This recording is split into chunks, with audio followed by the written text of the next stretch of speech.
श्री राम समर्थ। सितंबर 16। भगवान में मन लगाए और देह को प्रारब्ध पर छोड़े। सचमुच प्रारब्ध के भोग किसी को भी नहीं टलते।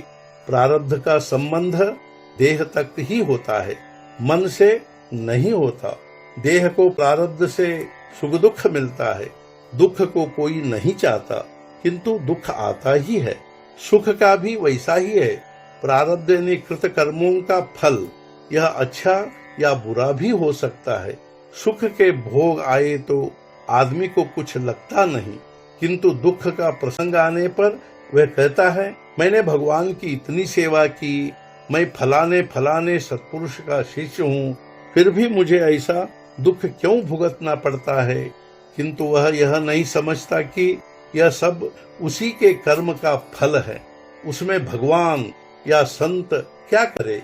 मान लो हमें कुछ पैसों की जरूरत है और हमारी पहचान का या करीब का कोई रिश्तेदार किसी बड़े बैंक का मैनेजर है, लेकिन हमारे खुद के नाम पर यदि बैंक में पैसा जमा न हो तो वह मैनेजर कुछ भी नहीं कर सकेगा। बहुत हुआ तो वह अपनी खुद की जेब से कुछ पैसे निकाल कर हमें देगा। उसी प्रकार हमारे नसीब में यदि सुख नहीं है तो वह हमें कहाँ से मिलेगा।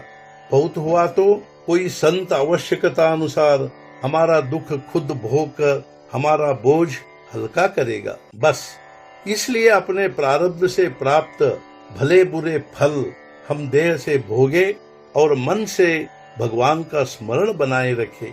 सच्चा भक्त अपनी देह को भुला हुआ होता है, इसलिए देह के भोग भोगना या न भोगना, इन दोनों ही बातों की उसे फिक्र नहीं होती, इसलिए वह भोग टालता नहीं।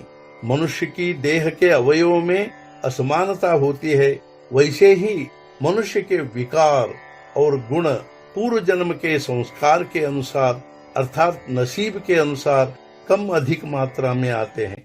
हमारी देह को प्राप्त होने वाला भोग हमारे कर्मों का ही फल होता है, किंतु वह अमुक कर्म का फल है, यह हम नहीं जानते, इसलिए हम उसे नसीब अर्थात प्रारब्ध कहते हैं। संसार में जैसे अनेक बनाव बिगाड़ होते रहते हैं, वैसे ही हमारी सब बातें प्रारब्ध से होती है। हम पर आने वाली आपत्तियां हमारे प्रारब्ध का फल होती है। वे भगवान की ओर से नहीं आती, वे मेहमान जैसी होती है। वे जैसे आती हैं वैसे चली भी जाती हैं। हम अपनी ओर से उन्हें न लाए और प्रारब्ध के कारण आए तो घबराए नहीं। प्रारब्ध की और ग्रहों की गति देह तक ही होती है।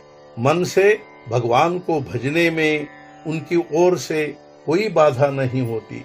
जो संत या गुरु की आज्ञा का पालन करता है, उसका प्रारब्ध के रूप में नहीं रहता। भगवान के अनुसंधान की आदत डाल ले तो हमने प्रारब्ध पर मानो विजय ही प्राप्त कर ली है।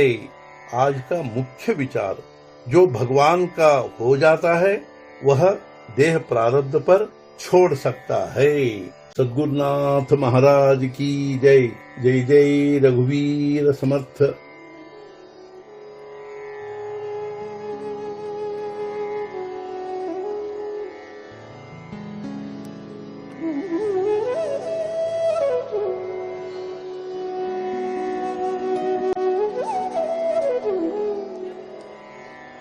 Mm-hmm.